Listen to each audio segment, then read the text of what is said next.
Maglagay tayo ng itlog. Luto tayo ng adobong atay at saka balon-balonan. Lagyan natin ng itlog. So, ito na po yung atay at saka balon-balonan na niluto natin. Lagyan natin ng itlog. Ito, maya-maya.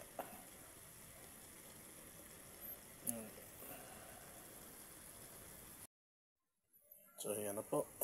Ang itlog. Nalagay na natin.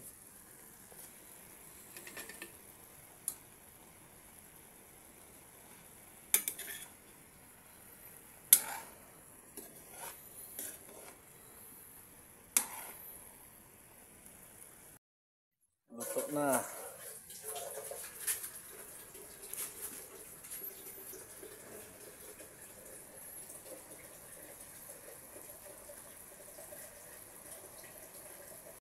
Ito na po. Luto na. Ito na yung ulam natin. Tay at saka balon-balonan ng manok.